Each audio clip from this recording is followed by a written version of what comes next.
Dodgers acquired 2 pitchers as they continue to nibble around the fringes of their roster, but an actual blockbuster may be brewing with the St. Louis Cardinals, and LeBron James will get 1, possibly 2 numbers retired by the Lakers. Good morning, I'm James.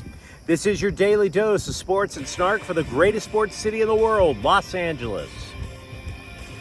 This is the faithful Angelenos Morning Report. It is July 29th, 2023, still stuck hip deep in manure out in Tulsa, Oklahoma. So be it, they called me in early to work. But talking LA sports is what brings a smile to my face, so let's get going. If you like being in the know about LA sports, clickety-clack the like button. Clickety-clack the subscribe button.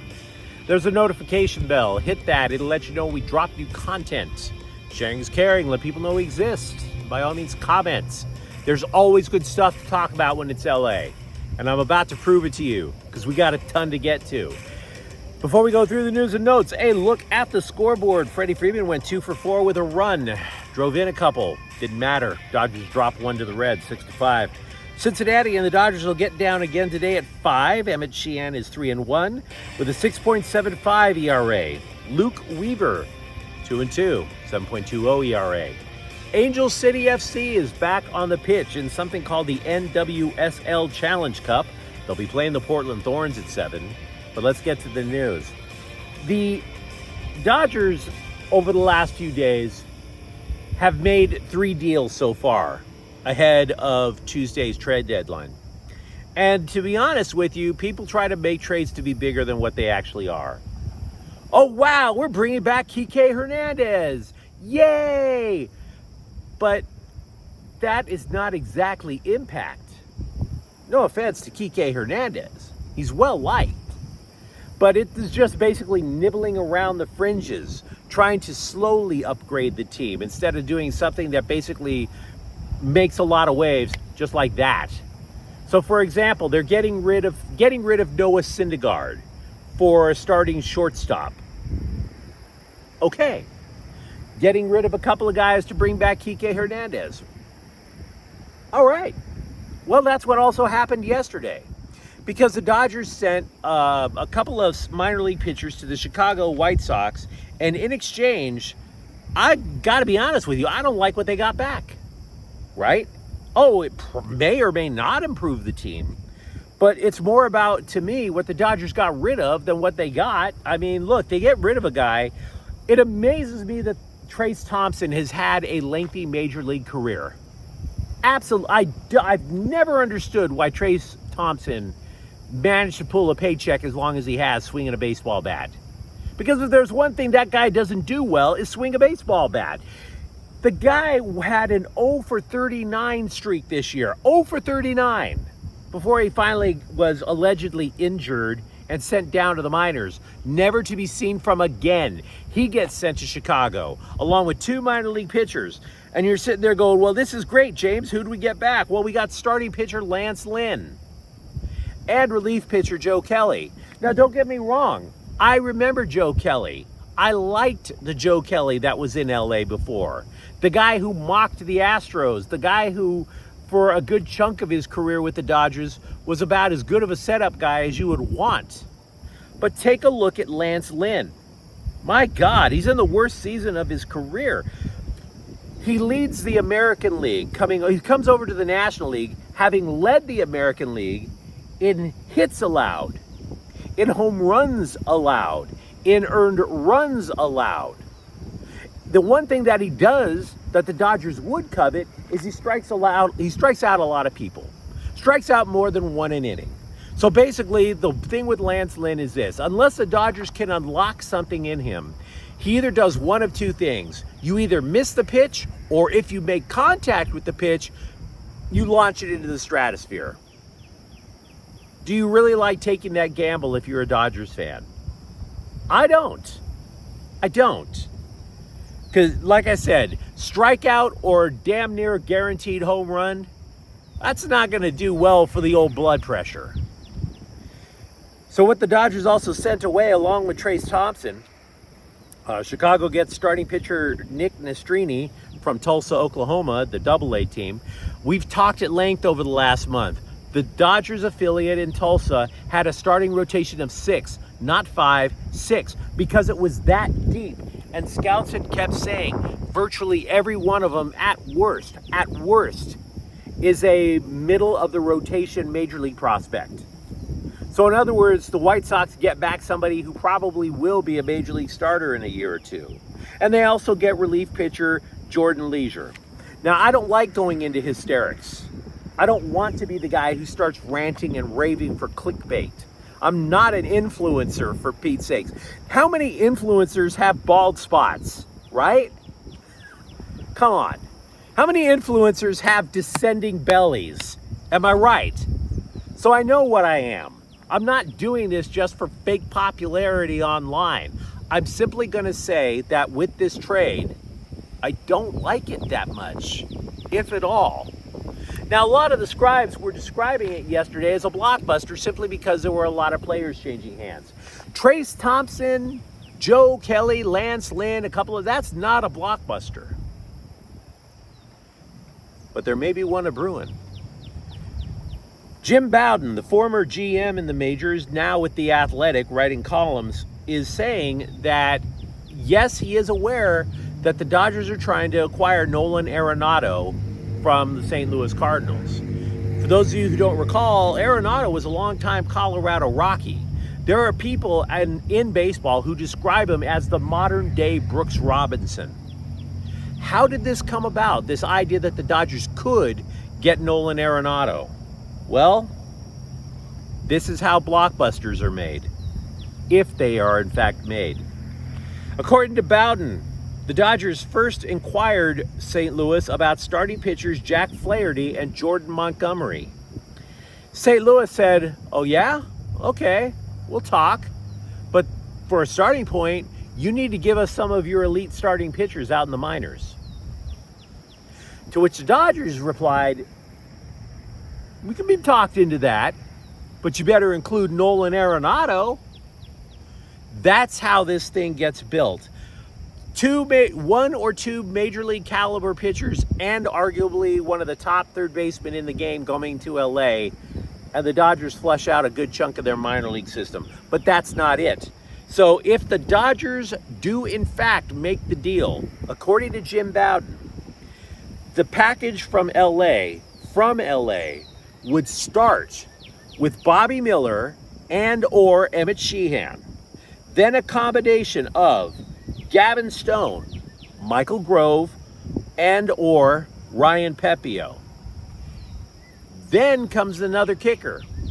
The Dodgers would ask the Cardinals to take Max Muncy along with the deal. Now you might be saying there going, wait a second, dude, Max Muncy doesn't suck. And you're right, he doesn't suck. He has 25 home runs this year. But he also plays infield. Arenado would be replacing Muncy at third base. And in addition to that, the Dodgers, frankly, would be looking for budgetary relief. Max Muncy has a pretty big contract. So yeah, there is a potential blockbuster of brewing. Am I predicting it? I don't know. But yeah, potential one or more starting pitchers from St. Louis with arguably one of the best third basemen in the game for a ton of prospects at Max Muncy. Legit sources are saying that's what the deal could be. Lakers owner Jeannie Buss, sorry Ms. Buss, Lakers owner Jeannie Buss said the Lakers will retire LeBron James's number after he reaches the Hall of Fame. Now you might be saying, wait a second, why does he have to reach the Hall of Fame first? Buss said it's a Lakers tradition, which actually makes a ton of sense if you look up in the rafters at Crypto.com Arena. You could name many Lakers that you would like to see have their numbers retired, right? Derek Fisher, for example, Michael Cooper, AC Green, Big Shot Bob, Robert Horry. They're not Hall of Fame players. So that's what they're waiting for. Cool. But the follow-up question for Ms. Buss was which number? 6 or 23? Or both? To which Buss replied, quote, That's a discussion for another time, unquote. And I can live with that. NBA on TNT analyst Charles Barkley, Sir Charles, was asked who he likes for next season to win the title. And he does like Denver, but he suggests that the Lakers are a surprise team. Magic Johnson is more optimistic. He thinks there's a good chance for Title 18 next year. The Galaxy have signed center back Maya Yoshida. Technically, Yoshida can't join the team until Wednesday. This would be after the summer transfer window closes. The Japanese national last played for Schalke in Germany's Bundesliga 2. Now, in a bubble, just acquiring this one player, you would have to suggest that this is a good move. LA is lacking a ton of center backs. The only one that they know that they could rely on is Jalen Neal, a pretty young player. But they've lost a lot of center backs, including one in a season-ending injury to Martin Caceres. But life is not in a bubble, right? The reason I bring this up is because the Galaxy just lost another player to a season-ending injury. That would be midfielder Gaston Brugman. He's going to have his knee repaired, torn meniscus. And you're sitting there looking at the Galaxy saying to yourself, wait, haven't we heard about knee surgery before? Yeah, you have. Chicharito, Caceres, Brugman, all with season-ending knee injuries. I would say the Galaxy are snake bit, but who the hell thought snakes always went for the knees? You know? Very difficult to try and explain how many knees are going to explode on the Galaxy roster.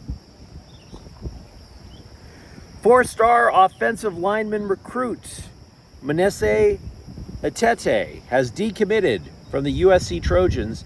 He sent out a lengthy social media post/apology. Whether you accept the apology or not, so be it. He's a teenager. They've been known to change their minds. He's allegedly a favorite to recommit to Florida State. Meanwhile, ESPN analyst Adam Rittenberg, and to be honest with you, I don't know if the guy's legit or not. ESPN is a lot more about hype than facts, to be frank. But he thinks that Dante Moore will win the starting quarterback gig with UCLA. Quote, unless Ethan Garbers separates himself in camp, which is possible given his experience, unquote.